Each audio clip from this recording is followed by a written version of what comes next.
here, guys. It's cold as hell outside. Whew. I'm on my last load. I'm here to pick up my last load, and I'm heading back home for Christmas. So, it's been a hell of a last 2 weeks. I've netted just under $7,000 in 2 weeks. That's how crazy these rates and loads have been. You guys remember my other video talking about all my downtime and waiting and stuff, and even with all that, I still made $3,200 last week, take home, not including my e-fund. The week before that, $3,300 a week. Just absolutely ridiculous. Now that first week I was running pretty hard.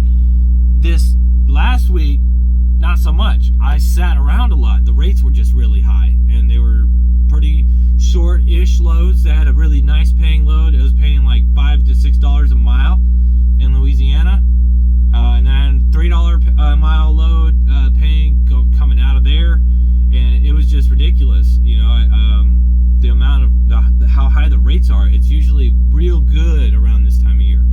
A lot of trucks have had to shut down, and it's been real rough for a lot of them. But I've been in the Northeast mostly, all the way up into Maine even, and the weather hasn't hit us yet out here. Granted, it's been raining and it's cloudy and it's getting colder now, so it's whatever the hell was out west that had people shut down on 80 is heading this way, and hopefully I'll be the F out of here tonight. I just checked in 11 hours early to this place. It's an ice cream load. I'm able to check in at least 12 hours early, and I decided I was going to go shower, eat a hearty meal, and then just chill, you know, until they call me with a door. And even after I get that door, I'm still gonna park here and sleep the night before I leave tomorrow morning. It just depends on how my sleep comes out. You know, if I have a decent sleep, then I'll leave whenever my 10's up. But if I don't feel like I've slept enough, then I'm going to sleep some more and then leave. I'm 5 hours away from my fuel stop, damn it. And how far from there before I get to H-Town? 14 hours from there. So it's about 20 hours. I'm about 20 hours away. So I'm going to have to drive pretty hard, which I'm going to drive pretty hard to get home, because really what's left of my clock doesn't matter, because I'm about to get a reset anyways. So whatever I have left, I'll be able to just use it up. I've only got like 14 hours right now on my 70, but that doesn't matter. Anyways, the main point of this whole thing, this whole video, is to explain what have I learned over the past year. It's officially been a year since I started driving trucks, and there's a lot that I've learned.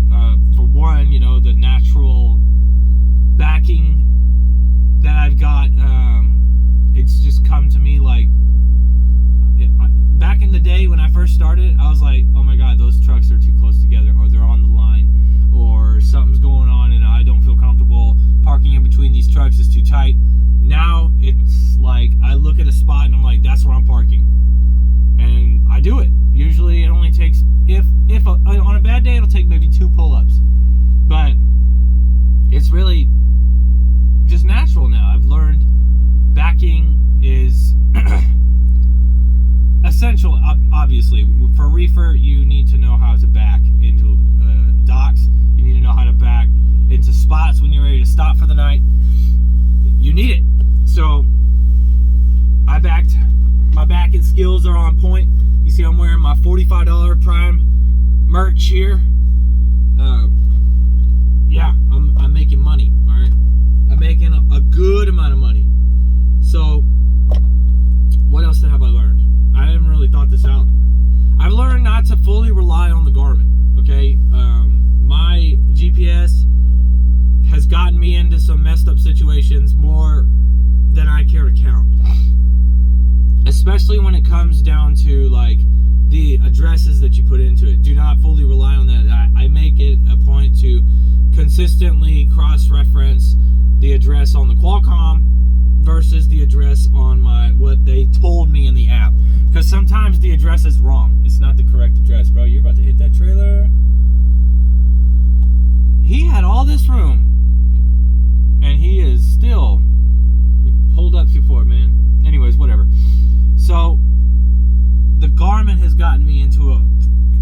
of situations, residential areas turning into places that I didn't have any business being in at all. It had me take the wrong turn to this freaking place. Now, granted, it's got an update, so when I go home in the next 3 days or so, I'm going to update it. So hopefully all the roads it thinks are closed will be open again, and all the speed limits will be adjusted so that it's not constantly telling me that I'm exceeding the posted speed limit. But, so cross-referencing the Qualcomm versus my GPS has been a must, especially when I get closer to my destinations. Getting there, also, it likes to take you down known truck routes. Like, instead of having me drive down the highway, which makes more sense to me, I can go faster. There's no stoplights, there's no stop signs, there's no speed limiters or reductions in speed. I can just stay on the highway and continue on my merry way. But it wanted me to take another road, causing me to not be able to actually take that road because it was incorrect on the direction that I could have went. And I had to do a U-turn, go up again another mile. It cost me about 10 to 15 minutes. You know, it's not as easy as just busting a U-turn in a car. You can't do U-turns. So you have to drive. If it's 20 miles, it's 20 miles. You know, out west, you're screwed if you miss a turn. There's like nowhere to turn around or anything. So definitely that. I've learned that there's money to be made out here. And if you're chasing cents per mile, you're not seeing any of it. You're like, oh, I had a good week. You know, it's not, you know, I used to beg for miles when I worked at Stevens. I would beg, like 3,000 miles a week was what I was trying to hit. And I did. That's a lot of driving. You are driving your ass off every day to make what I made in one trip. And it was literally a 5 or 6 hour drive. And I made that. And I was able to pick up another load that was paying, you know, double or triple that, driving a little bit further, you know, than that, maybe 500-600 miles. And it's just, there's so many people out there that tell me, oh, you're throwing so much money away working at Prime. It's like, bro, what do you expect? Like, as far as going anywhere else, if you're chasing CPM versus line haul, you're throwing all that money on the you're burning it basically to try to stay warm. You're burning your money to stay warm in the winter. You know what I'm saying? Like, that's your kindling for your fire. That's how you keep it burning. Is you're burning your own money because you're giving it away. If you don't have a rich family member or something to go out and buy you a truck and just be an owner-operator, what do you expect is supposed to happen? You have to find a job where you can make a substantial amount of money so that you can work towards getting to that end goal. Have I ever said that I'm going to stay at Prime my entire trucking career? No. My ultimate goal, and I've said this a bunch of times, that I eventually want to go to Landstar, or if once I get my own truck, I'm going to do something. And Landstar is probably going to be my first bet there. I don't plan on starting an authority. I don't plan on starting a fleet. I just want my own truck. I don't want the responsibility of any other trucks. I just want my truck. I want to be in charge of that truck. I want to drive that truck, and I want all the money to come to me. Okay? I don't want to have to worry about employees and maintenance on other trucks and all that crap. I just want me, and that's it. I want to rely on just me, and maybe if I team or something, that's different, but this is my truck. I'm paying for it. It's going to be mine overall. I'm going to pay it off. It's going to be my truck in my name.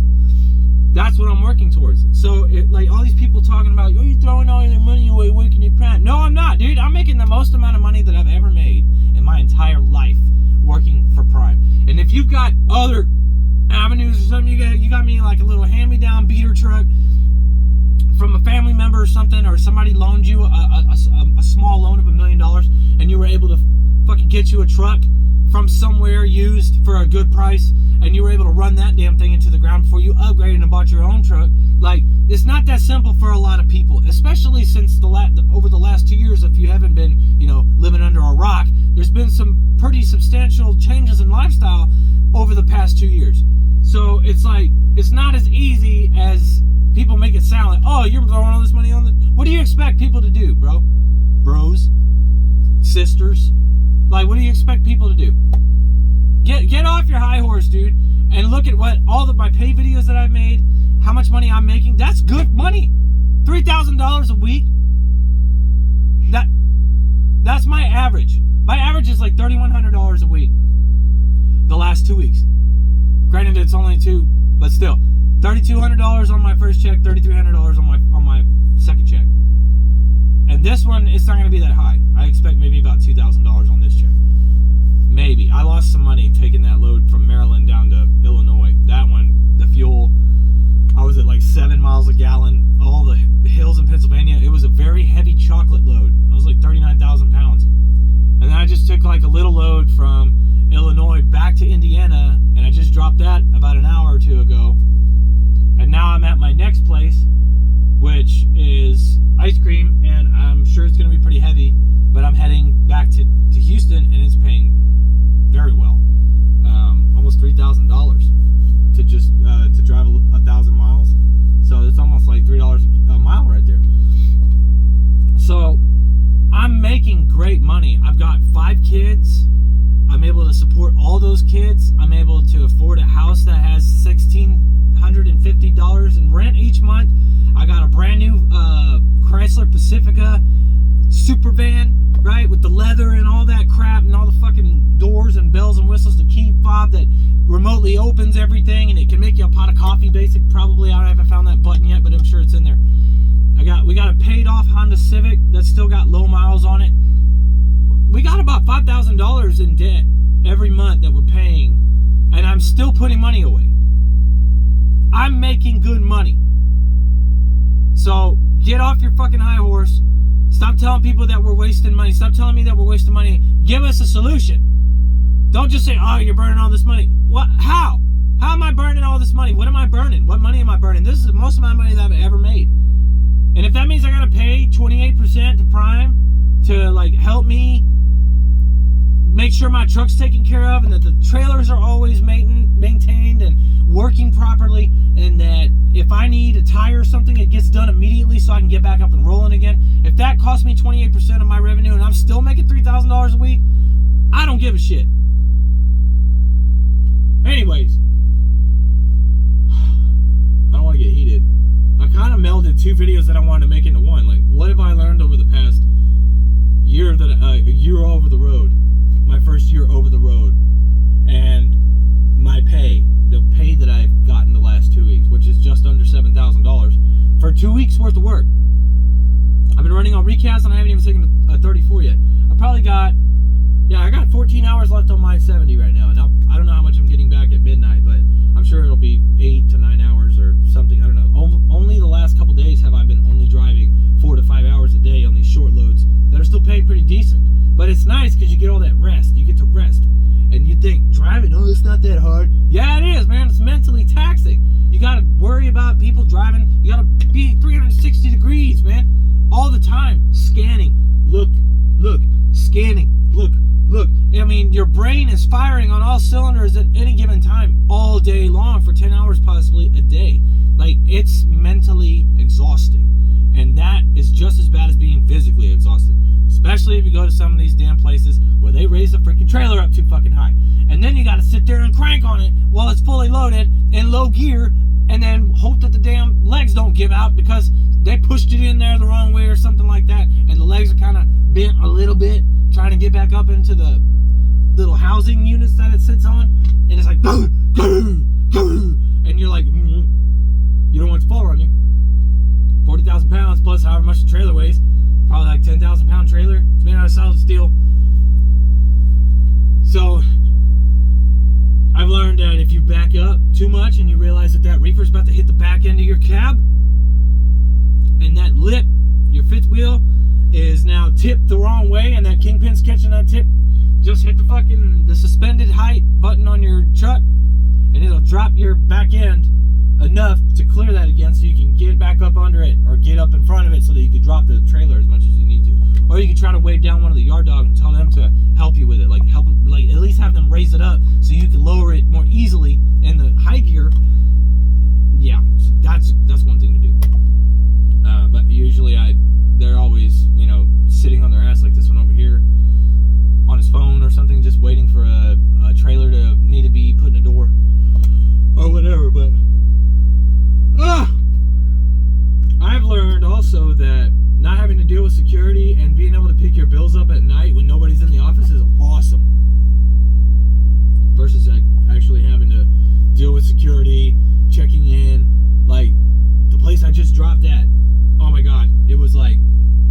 she had to write down every single number that she had on every piece of paper that I had, and I had 2 copies of the bills, and there was about 4 or 5 pages on each copy.